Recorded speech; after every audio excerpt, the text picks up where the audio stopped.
Welcome to all my dears. We had completed the symptoms, management, etc. of diabetics mellitus. Today, now we are going to deal with the complication of diabetes.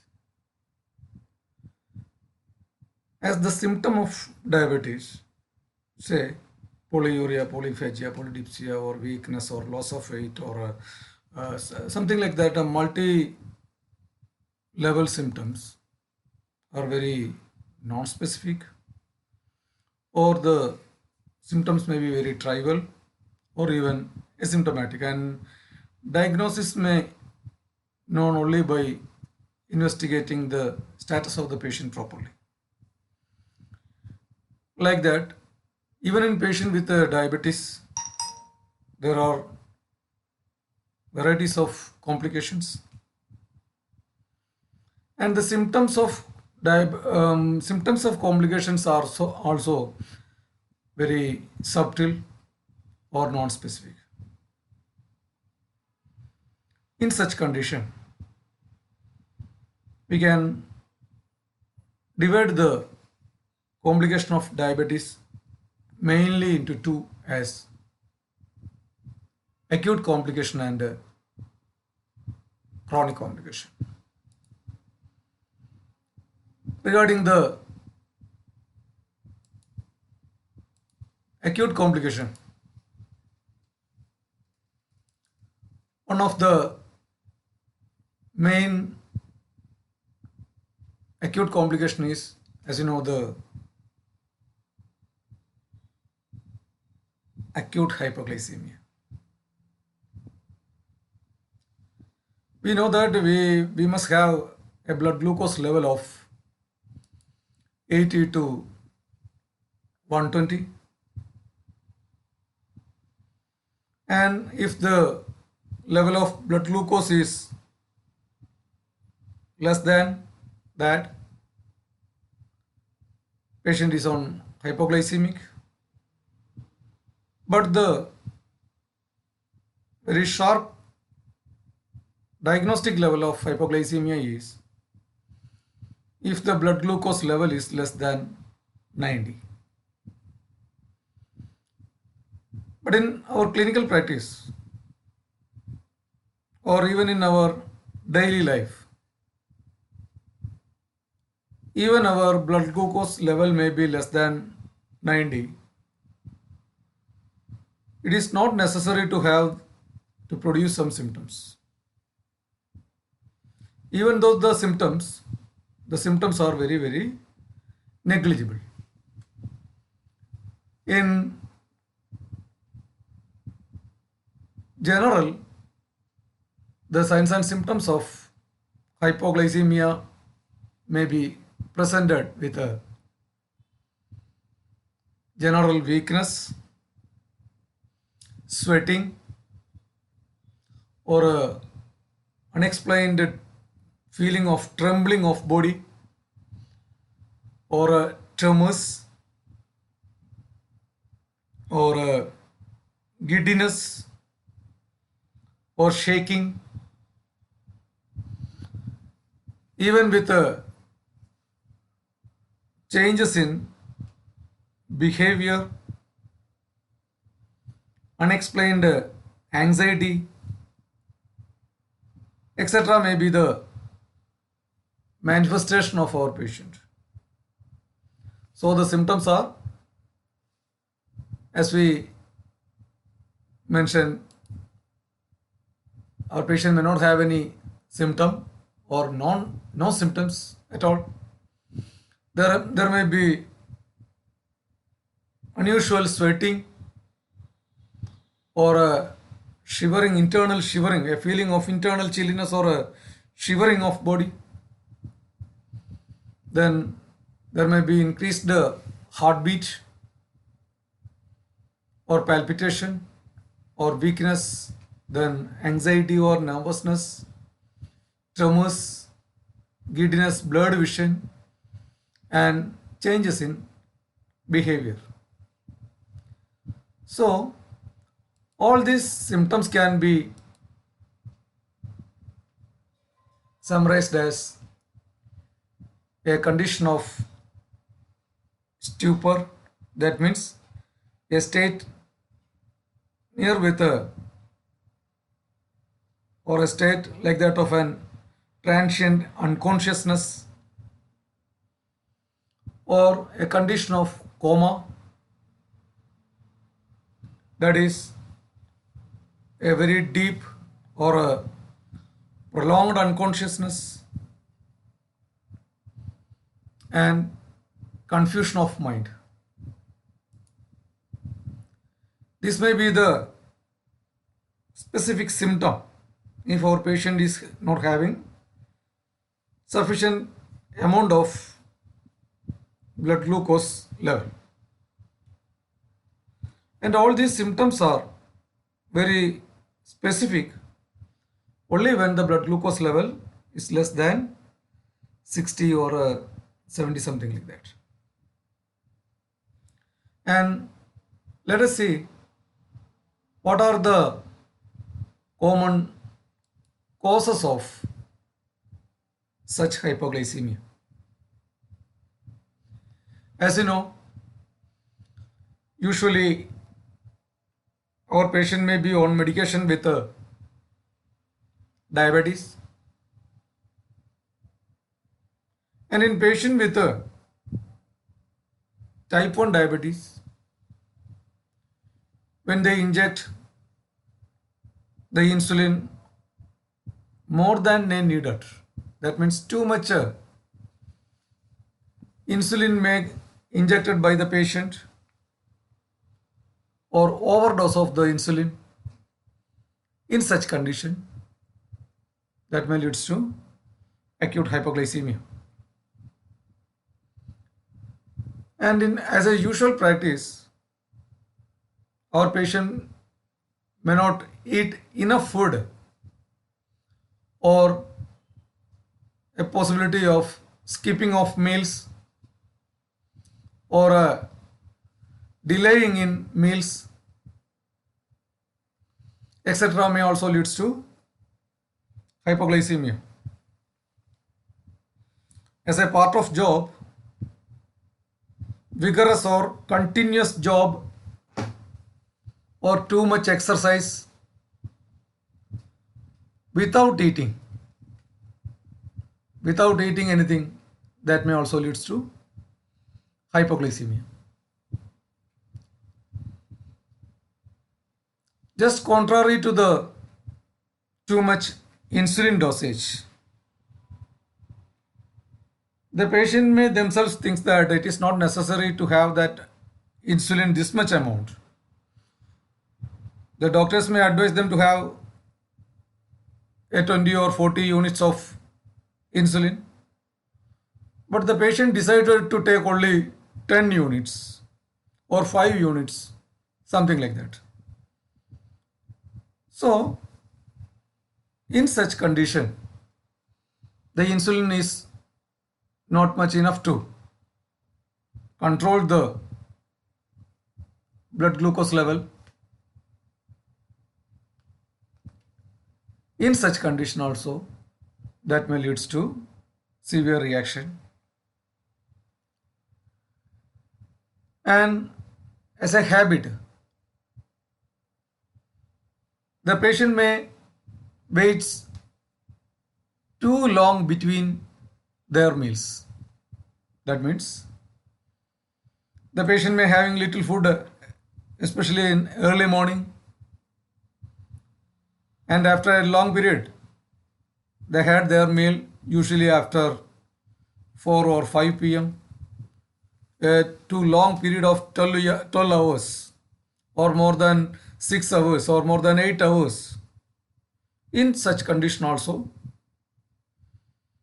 that they may affected by severe status of hypoglycemia. More than the above issues, one of the very common but very severe but very acute hypoglycemia may result from ingestion of high volume of alcohol. That means by drinking excessive alcohol, that may leads to severe hypoglycemia. As you know that alcohol itself may cause stupor or coma or delirium or vertigo or giddiness in patients, especially with diabetes. The alcohol, even a small amount of alcohol may enough to leads to hypoglycemia, because the alcohol will get entry in the pancreatic duct and thereby blocking the pancreas and thereby leading pancreatic edema or sloughing, and finally there may be some necrosis of the tissues of the pancreas may also result in total or damage of the beta cells. In such condition, the repeated or a heavy abuse of alcohol is one of the main cause of hypoglycemia. Other than that, abuse of antibiotics, especially anti-malarial drugs, leads to low blood glucose level.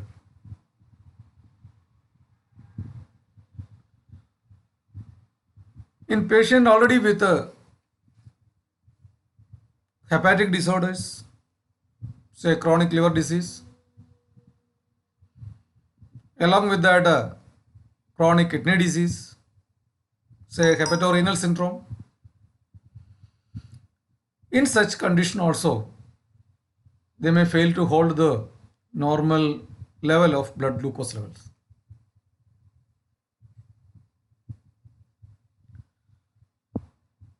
And use of artificial sweeteners, especially aspartate or sucralose or saccharins, etc., may also predispose to a condition of hypoglycemia. More than that, especially in the very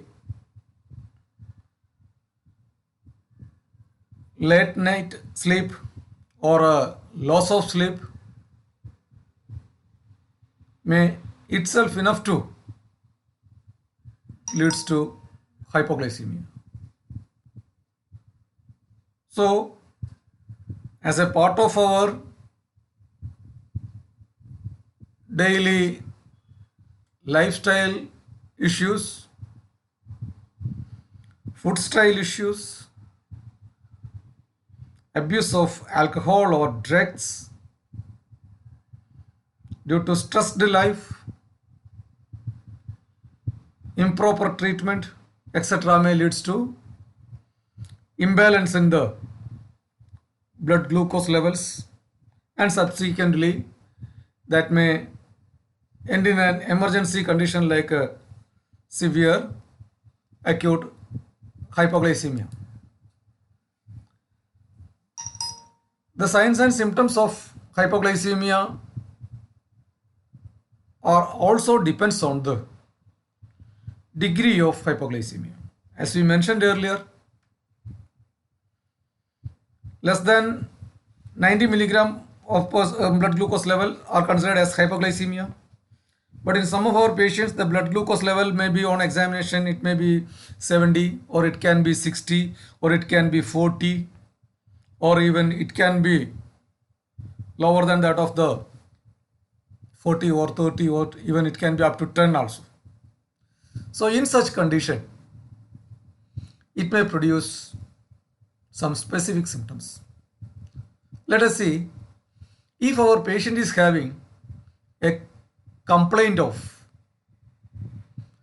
severe anxiety without any cause, that means a very nervousness and a hungry feeling, very flushing of face, headache, sweating, confusion, along with drowsiness, restlessness, muscle spasm, twitching and jerking, myoclonal twitching or convulsions, and decerebrate rigidity.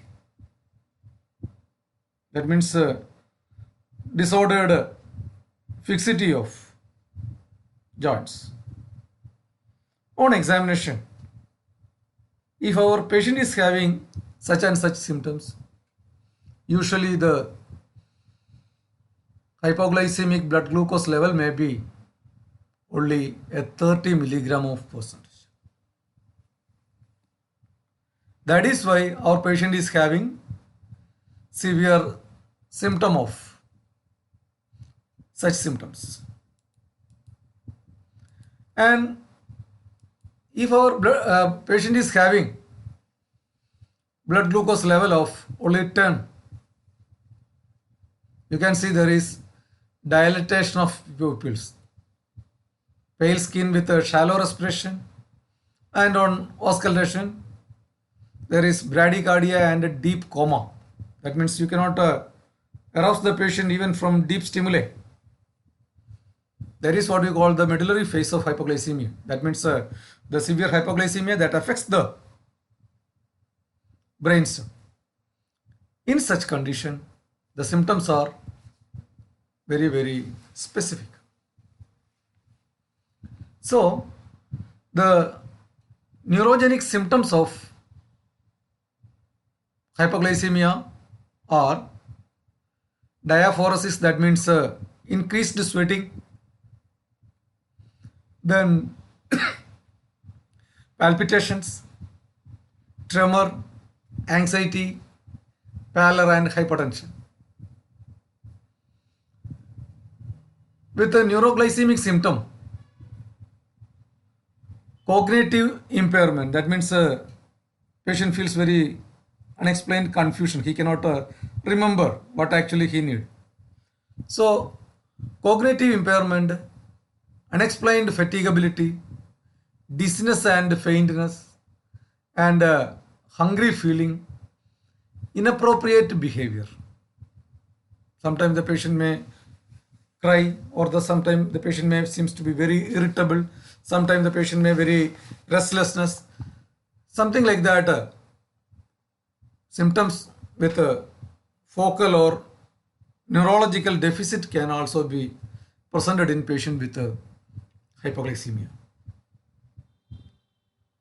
Then finally, as the blood glucose level itself fall less than 10, in such condition, the hypoglycemia may result in death of our patient. So, the hypoglycemia is not only a condition of acute or chronic complication of diabetes. If we untreat our patient, or if we fail to recognize that the weakness or the giddiness or fall on the ground may be because of hypoglycemia, and if we fail to monitor the degree of hypoglycemia, that itself may kill the patient, or that may result in death of the patient. So if our patient is having such symptom, as possible, immediately we have to evaluate the blood glucose level. That is very, very prime important in the management of such situations. At the same time, let us differentiate the symptom of a patient with a hypoglycemia and hyperglycemia. As we know, the hyperglycemia is persistent elevation, and at the same time, hypoglycemia is low level of blood glucose level less than 90. In such condition, in patient with a hyperglycemia, our patient will have a excessive hungry feeling. Then at the same time, in hypoglycemic patient, they will have a sense of hunger pain. In hyperglycemia, excessive thirst is a positive symptom of hyperglycemia. But in hypoglycemia, there is excessive sweating. Then in hyperglycemic patient, usually they may lose their weight. That means loss of weight. But in hypoglycemic patient, weakness predominant. Then in hyperglycemia, you can see irritability, restlessness, etc. with a diabetic patient. But in patient with hypoglycemia, they may complain of headache or vertigo. And at the same time, keep in mind, in patient with hyperglycemia, there may not be any symptom. But hypoglycemic patient may show symptoms of blurred vision or tremors, etc. So by that way, we can try to study our patient, but it's very, very important to check their blood glucose values, because in most of our patients, as you know, the symptoms are very non-specific, very trivial, or even absent. Thank you. Thank you for watching. Thank you. We can study the other data in the next class. Okay. Bye. Stay safe.